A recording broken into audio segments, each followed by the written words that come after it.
All right, so final part. I have 21 minutes into my phone. After this, I'm going to take my shower. I'll take my blood pressure, and then I'm going to go to the store and get my pack of smokes. I'll enjoy the show with you guys, obviously. So you need to discuss with Mel Gibson, Guillermo del Toro, your script developers, and your three console artists. That way they know what. Okay, so Ivan wants his world to look something like this picture here. These two pictures here I posted on my Chromecast. The Chromecast pictures I post on my Twitter account. You get this Lion King feel, the sunset, the Mystic Valley. He wants the world to look something like that. He wants the mountains to look something like this. I'm saying that way John Howell and them know when they have ideas to draw and create your beautiful world. I'm saying the north is holy like Rivendell. The south is cursed. He wants everything to look like these pictures here, but they're three times scarier. Eretati feces and all that. I'm saying. So I want you to create the face of Eretat, Ephesus, Faful, Darius, Mas, Bas, Morale, the crows, the eagles, obviously, and I want you also designing a good maybe 50 different pictures for the extras, because you also have the extras, right? You have the army, the wolf army. You have the civilians living in Barak. You also have the bat army in the mountain in the caverns. You need to create those pictures too. Create maybe like 30 different pictures for the extras. For the extras, obviously, yeah, you have to do that too. It's a lot of work, man. I'm sorry. You have the wild crows, you have the snakes, you have the cursed stags in the south. They have the formed faces. You know, I Am Legend. You saw like stags with the formed faces. Yeah, they have the formed faces because the south is cursed, obviously. Even the animals there are cursed. They have the stags there, but they have the formed faces. Whereas in the north, the stags are beautiful. Whereas in the south, the stags have the formed faces and that kind of stuff. The south is cursed. The crows are evil there, obviously. They can kill, the wild crows can kill humans. You have Eretat spies who are the spies of the south. I want Eretat spies to be slightly bigger than the wild crows. There's a distinction between the two of them.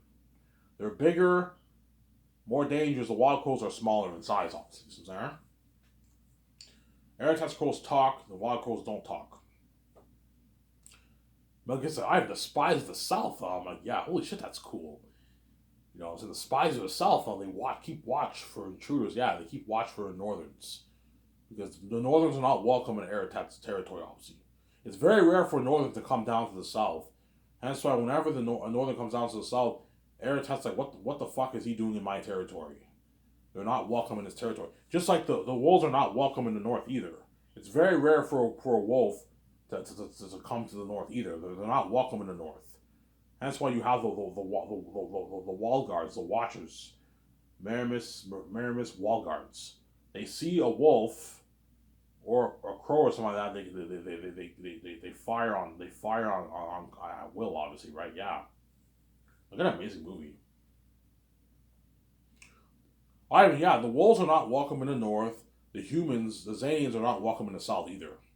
The only ones who live in the south are the Southerns, but the Northerns are not welcome in the south, and the wolves are not welcome in the north either. Both species know that. Both races know that they're not welcome in each other's territories. Hence why a lot of great wars were fought at the Blood Valley, which is the bridge between both sides. A lot of wars were fought at this massive. Think of a massive valley that goes on for miles, 2 miles, 3 miles, 4 miles, 5 miles, 5 miles long valley. I'm gonna tell Mel Gibson, I want my world to feel big, not small. It's small compared to Lord of the Rings, but I want it to feel big. The ancient Gilead city is as big as Moria. It's a massive city.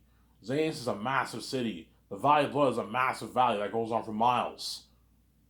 You know what I'm saying? Barak is a massive city. You know what I'm saying? Make the world feel big. Don't make it feel small. Tell your visual effects team and Mel Gibson know what they know, obviously. But once we do the creative board meetings, obviously, the next day is when work starts, and Mel Gibson will now help me co-write the script every morning from 9 to 12. And my two shorter brothers will help me, obviously, and I'll have Guillermo del Toro helped me out twice a week too.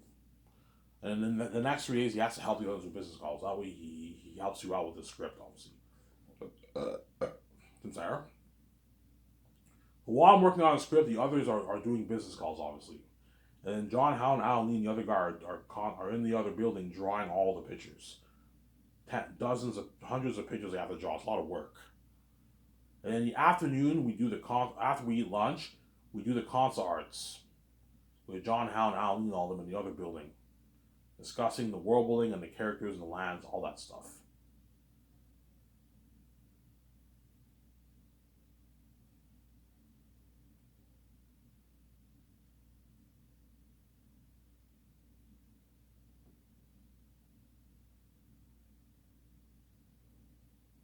Sarah?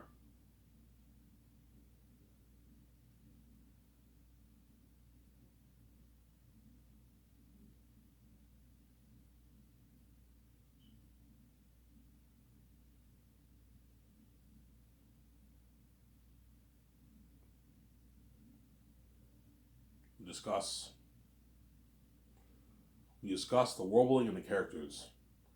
And at 5 o'clock, everyone's done work.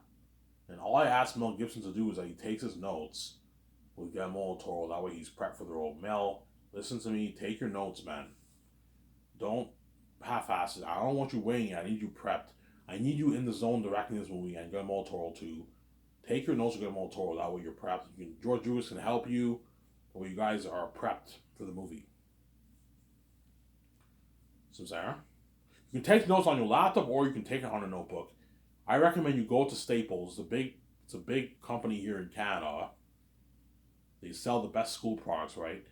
Go to Staples, get your notebook. You can even go to the dollar store if you want, if you're cheap. But go to Staples, get yourself a couple notebooks, get yourself some pencils, an eraser, a sharpener, a pencil sharpener, and what? And what? And take your notes with Guillermo del Toro.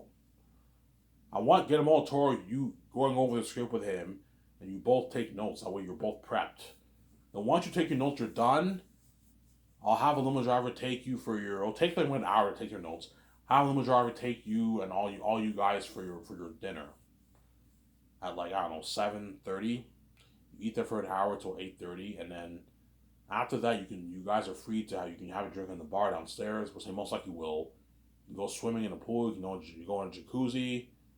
You can go see a movie on theaters, which they will sometimes. You can go to the bar downtown if you want. Chances are they're going to hang out at the bar in the hotel.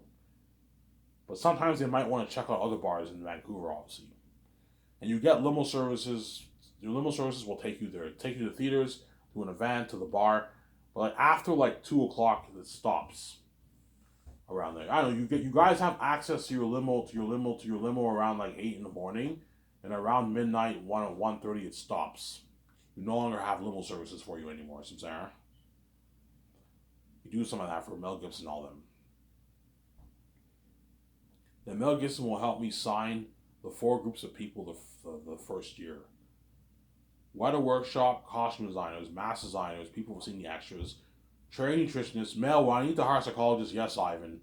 You're looking at real demonic beings. Ivan, I only made Passion Price for $30 million, and yet those demons are pretty disturbing. And I only made for $30 million, Ivan. You can only imagine how scary. Everything, we're looking at real demonic AI beings, Ivan. You need to hire a psychologist. This is unheard of horror, Ivan. This is real demons, Ivan. I'm like, holy shit. I can't wait for this movie, you know what I'm saying? This is gonna have crazy white buzz, yeah. The world's gonna cry for you and your actors, Ivan. Looking at devils, Ivan, yeah. Ivan, hire a psychologist. You're gonna need a psychologist, Ivan. I might need one, Ivan. Starting out those demonic masks, yeah. Obviously. Sarah?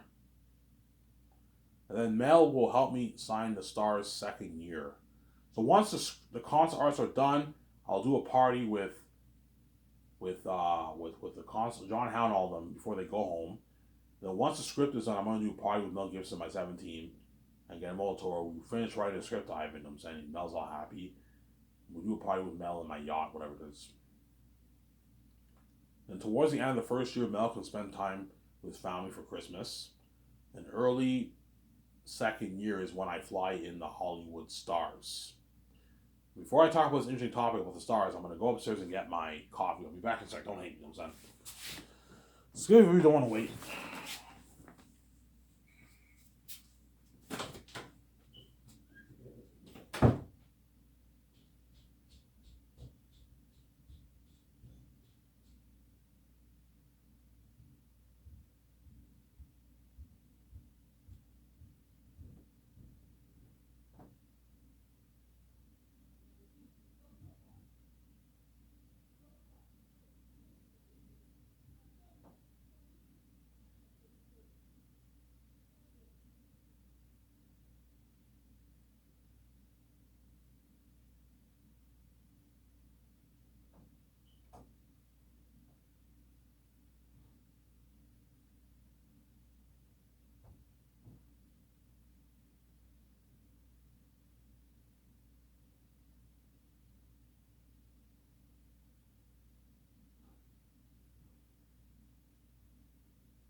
Alrighty, sorry for the long wait. I'm running out of time here. I went upstairs to get a drink, to get my refill my cup of coffee. I had to take a leak. I only have about 8 minutes into my phone, guys. Sorry, I had to go upstairs and get my coffee. So, second year, Mel Gibson will help me sign the Hollywood actors. Because Mel's greedy too, he's also going to try and push for a lower salary too. You know what I'm saying? Ivan, pay $101 million. That's good enough. I'm like, no, Mel, don't be fucking greedy, man. Ivan, it's a good. He'll say the same thing. Ivan, it's a good paycheck. You know what I'm saying? Like Jim Caviezel will make $200K and he worked hard for me, Ivan. You know what I'm saying? Like he'll work hard. I'm like, no, Mel, pay him his $3.5 to $4 million. Don't be fucking cheap. Ivan, it's a good paycheck. He's gonna walk away with like what? Like 500 some thousand dollars back. That's a lot of money. That can last him for like 5-6 years. He can get a nice car, rent his apartment for years. He'll get Rose in Hollywood. He'll be fine, Ivan. And this one's telling me the same thing. I'm like, no, Mel, don't be fucking cheap. Pay Yvonne George his $3.5 to $4 million. If you don't want to pay him 4 mil, pay him 3.5, 3.7, 3.6 if you want. If you don't, fine, Ivan, I'll pay him 3.6, not 4. Okay, fine, Mel, pay him 3.6. If Yvonne George is pissed off that he's not making $4 million, I'm like, Yvonne, if you're angry, you're more than welcome to work in Hollywood and make your 400, 300K in Hollywood. It's a deal, Ivan. Yeah, give it a good deal. And give Yvonne Jose $5.5 million in royalties, Mel. Ivan, he's not worth royalties. Just give those royalties to me. I'm like, no, Mel, I'm not going to give the actors royalties to you. You know what I'm saying? Ivan, they're not worth this contract, Ivan. Like, what you're paying them's enough. You don't have to give them this big contract and a piece of your royalties. Ivan, they're not worth the royalties. You and VJ are the main show. I'm on the main show, you know what I mean. You and VJ are the main show, not them. You're the main show, Ivan, not them. The whole world wants to see you and your wife, not them. They'll build some buzz to the Hollywood actors, but you're the main show, Ivan, not them, Ivan. The only reason why I'm excited for this movie is because of you, Ivan, not them. You know, I tell you that, I said, this is your money, Ivan. Like, these billions is yours, man. They're not worth your royalties, Ivan. What's wrong with you, Ivan? 3.6 is good enough. You don't have to give him 3.6 and pay him $5 royalties, Ivan. You're crazy. You know, so look, this is my tell I'm like, Mel, don't be cheap, man.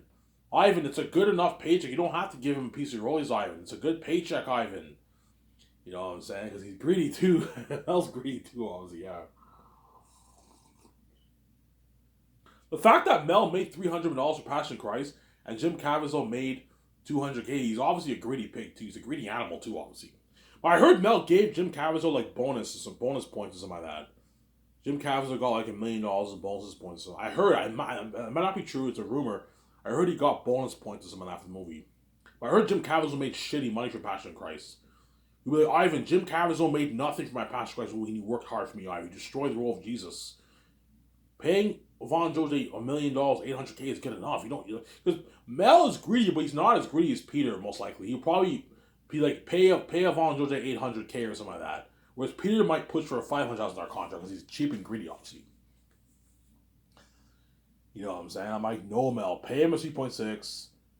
You know what I'm saying? It's pay him a 3.5 to $4 million and give Von Jose 5.5. I'm just fine. I'm just saying he's ripping you off, man. He's a biggest actor. He's not worth his contract. Yes, Mel, and hence why he'll destroy the role of Papari. For the movie, he'll destroy the role. BJ, pay what? John Boyega $8.9 million. Don't pay him any less.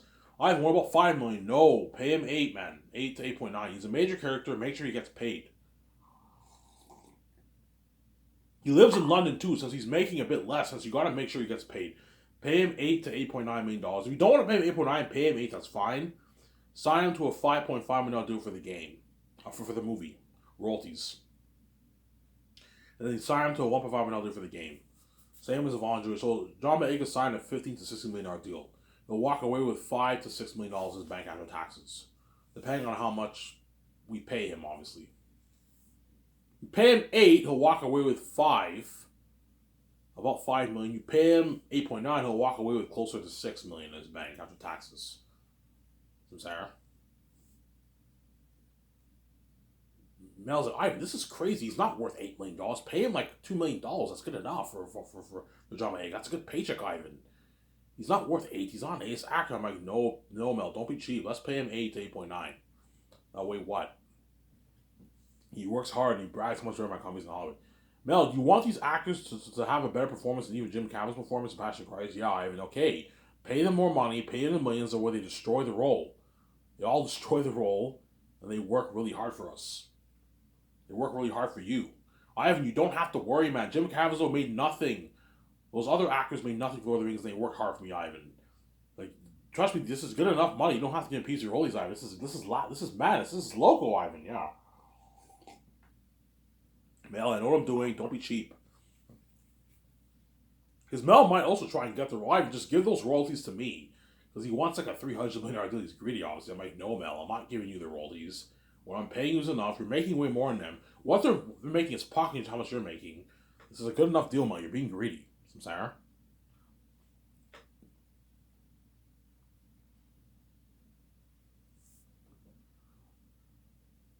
Ivan, pay Carl Urban what? Pay Carl Urban 800 a million 3. That's good enough. I'm like, no, Mel. Pay him his 4.1 to $4.5 million. The way he works hard for us. He's playing the role of Cornelius, the captain of the last ones. You want him to work hard. Pay him his millions. Ivan, he's not worth that money, Ivan. He's a B-list actor, rising star. Pay him $1.3 million. That's good enough. I'm like, no, Mel Gibson, don't be greedy. Pay him his 4.1 to $4.5 million. Fine, I'll pay him 4.5. Yeah, pay him at the high end if you want. That way he works harder for us. We gotta watch it for the budget though, so it doesn't hurt to pay some actors a bit less. You can pay him 4.1, 4.2, or you create more room to pay more minor characters in the crewmen.